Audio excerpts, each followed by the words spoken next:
Welcome to the Well Woman Show. Each episode is a transformational journey using mindfulness, feminism, leadership, and strategy. Generate wealth and impact your community. And now, here's your host, feminist thought leader, London School of Economics grad, leadership consultant, and transformational coach, Giovanna Rossi. Hello, Well Women. Giovanna Rossi here, and welcome to another episode of the Well Woman Show. Today on the show, we're talking about how to find more time. How to find more time so you can accomplish your goals. And this is a really good one because, you know, women that listen to this show, we have pretty big goals, right? I was at an event yesterday that I was speaking at. It's actually a national event that happens in cities all over the country here in the U.S. called Mentoring Monday.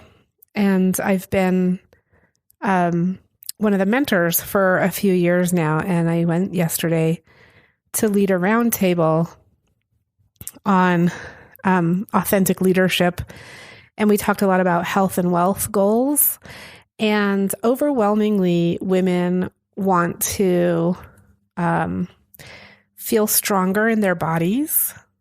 However, they don't say it that way necessarily. A lot of it was about exercising more, eating better, losing weight, those kinds of things. But when we really got down to it, it was that they really wanted to feel stronger in their bodies. And the other goal that really came up a lot was around financial security. So a lot of goals around investing and retirement planning. So that was very interesting. And we have these big goals as women, and we often set these great big goals at the beginning of the year. And then by about now, which is, almost a couple months in, we tend to get distracted with life, and it's hard to keep up some of the habits that we were trying to start at the beginning of the year. And so, and what I hear from women a lot is that time is such an issue. Like, I just don't have time. I can't fit it in. So I want to talk today about some ways we can free up our time to tackle our goals. So what this really is about is rethinking how we look at time and fitting everything in. So this is not just another productivity talk, schedule it and use your calendar and all of those things, which are, useful. Like I do all those as well.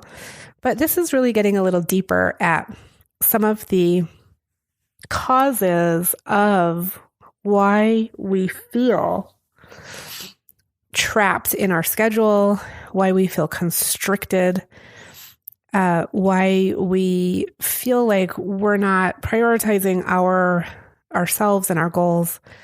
And so I'm going to give you 4 quick tips here. This will be a pretty short show. I want to just get right to it. If you've been following the Well Woman Show for a while, you may have heard 1 or 2 of these tips in the past in different topics along the way. But I want you to really think about these 4 tips in terms of creating spaciousness in your schedule and some opening and expansion, as opposed to restricting and feeling small and smothered by your schedule.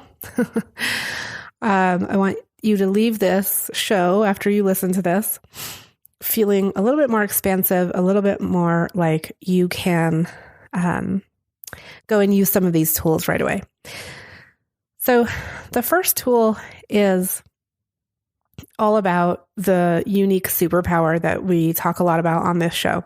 If you have discovered your unique superpower, awesome. the tip here is to really use it, right? Like a lot of times we figure these things out and then we like ignore it or just think, oh, well, whatever. I'll get to that later. But I'm saying like really use it. And if you haven't used our process to figure out your unique superpower, I will put a link in the show notes to an exercise that you can do that is very quick and it hones in on your unique superpower pretty quickly. And so that's tip number 1 is really to use that superpower. So for a lot of the women yesterday that I worked with, sometimes our superpower is something that we just take for granted. Like, oh, that's just who I am. Yeah, that's who you are. That's like this unique, awesome, piece of you. And you need to center that in your actions, in your voice, in how you show up and really own it, right? So that's what that's about. So I want to move on to number 2 because I have 4 tips here for you. And number 2 is about setting boundaries and saying no. So I love this topic because this is honestly one of the things that makes the biggest impact on women the quickest, right? It's something that you can do right away. And it really makes an impact on how you operate in the world, how you manage everything you're doing, and how you can envision yourself and doing what you want to be doing. So rather than doing what other people think you should be doing. So this is a difficult one for a lot of us because setting boundaries is hard. There's just, that's just the way it is. It just is hard. And so really the idea here is that no, like saying no is a complete sentence.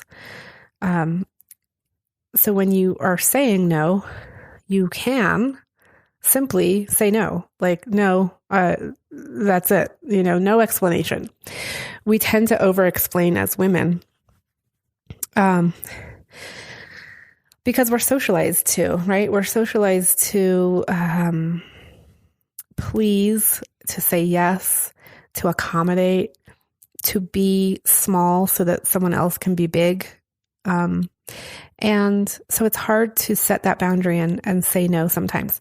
So there are different ways that we can say no. It doesn't have to just be no is a complete sentence, but I wanted to start with that because that is very common for women to over-explain, right? I'm going to say no, but I'm going to give 5 reasons why. Well, you don't owe that explanation. I mean, in some cases you might, but generally speaking, if I can't stay late at work today, it's just because I can't. I don't need to tell you all about my daughter's soccer and my son who's sick and my mom who needs me to take her dinner and all the things, right? So the other way that you can do this is you can start with gratitude and then firmly set your boundary. So thank you so much for thinking of me. I have a conflict then. I can't take any more, I can't take on any more responsibilities right now. So you're being gracious and you're acknowledging that, this person asked me to do this, and that's pretty awesome. They think that, that I'm the right person for this, or that they want me to do this, but you're setting your boundary. So that's number 2, saying no and setting boundaries there.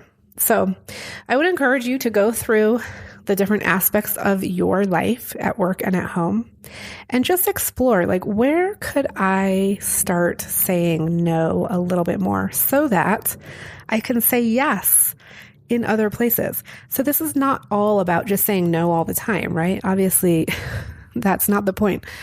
to just shut everything down all the time. The point is to really start setting boundaries so that you can show up where you really feel you want to and need to show up. This helps in so many aspects of our lives because we, instead of getting spread so thin, we can feel like we're really showing up where we need to be.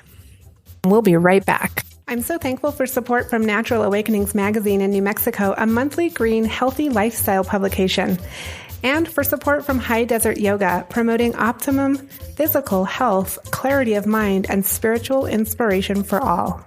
Many of you have followed my journey from consulting to women's leadership and empowerment, starting a nonprofit, raising 2 kids, and everything in between. I've really taken some time this year to focus in on where I can help the most women with their own desire to create social impact and also a good income for themselves and their families. As my consulting and coaching practice is growing, I found that one of my favorite things to do is the free discovery sessions. I love hearing about people's passions for the work they do, sharing what I do, and helping people understand what my hybrid consulting coaching is all about. Hint, hint, serious strategy plus spacious mindset. So if you find yourself worrying about whether you'll ever make it in the thing you're pursuing, or waking up in the middle of the night anxious about money, lacking energy you need to get everything done, or procrastinating on moving forward with projects and tasks, or even if you're in a leadership role, but you're second guessing yourself and not getting things done, I'd love to talk to you. These conversations help me get clear on how I can help more leaders create the impacts and income they want so they can start living with ease and joy. Plus, you'll get a free hour with me to get crystal clear on what you want to create for your company or organization and your life, and what's been holding you back. So if you're interested, you can book a call at wellwomanlife.com/learn more. We're back on the Well Woman Show. So that's number 2. I'm moving on to number 3, which is stop apologizing. So as women, we use apologetic language a lot. We use it in conversation, in meetings. We do it in email. In fact, I gave a talk to a group of women engineers, and they said, "Oh yeah, we like that one. We have a computer program that will scan our emails and let us know how many times we use apologetic language." And it's not just the word sorry. It's the word just. Like, I'm just checking, I'm just asking, I just wanted, it's still an apologetic stance. It's not a powerful stance. So, again, this is not about, not apologizing for something that you actually were responsible for, you had control over, and you need to apologize. Like, that is not what we're talking about. This is really talking about removing the disempowering language that you use in your everyday life. So, stopping apologizing is number 3.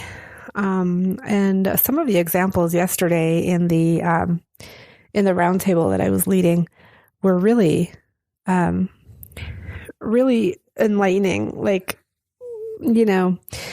some women are, in meetings, like they basically don't say anything unless they start out with, "I'm sorry."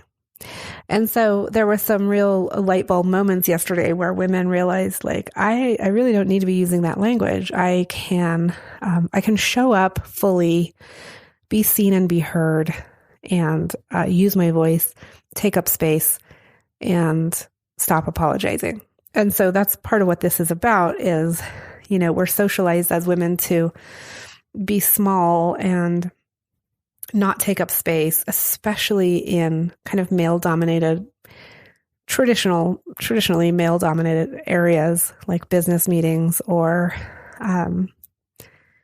even in situations where there's some authority figure, like at the doctor's office, at a school with the principal or teacher. those kinds of things. So we're socialized to defer to authority and be small. And what I'm saying here is that's not serving us. That isn't helpful to anyone, not just women, but the whole of society would do better if people showed up fully, stood in their power and said what they mean, right? So that's number 3. That's stop apologizing. So number 4 is the 4th and final tip for today's quick show on how to free up more time for you to tackle your goals. And the way all of these things fit in with tackling your goals is that, coming up with an exercise plan or eating better or staying healthy, getting a retirement plan in place, all of these things take showing up, being seen and heard, setting boundaries, and stepping into what you know to be true for you, which is you want these things and you are those things. And you can free up you can create spaciousness in your world and your life by doing these tips. I've seen it work. So, definitely try this out. And, again, you can go to the show notes at, wellwomanlife.com/podcast, in order to see all of these tips and also links to, other resources, like the first tip about, identifying your superpower. You can find all the links there. And specifically the link for these show notes is wellwomanlife.com/192show. Okay. Last tip here, number 4, is self-care. Now, before you roll your eyes and turn this off because you know all about self-care, which I hope you do. But before you do that, I want to let you know that this is not your typical self-care talk, right? This is not about go and get your girlfriends and go have a fancy manicure once a month, or go out and drink wine and a lot of times we do that kind of thing and we actually drink too much wine and then we actually don't feel well. And then it wasn't really self-care to begin with or after all. So this is not that kind of self-care. What I'm talking about really is prioritizing your needs every day. That's what I'm talking about when I say self-care. I'm really talking about what is it that you need to thrive every day? What is it you need to fuel your body, to rest your body, and to rest your mind too? And so I talk a lot about this and I teach different methods and tools and things, but one of them is the morning ritual. I actually did a free challenge on this recently and it was awesome.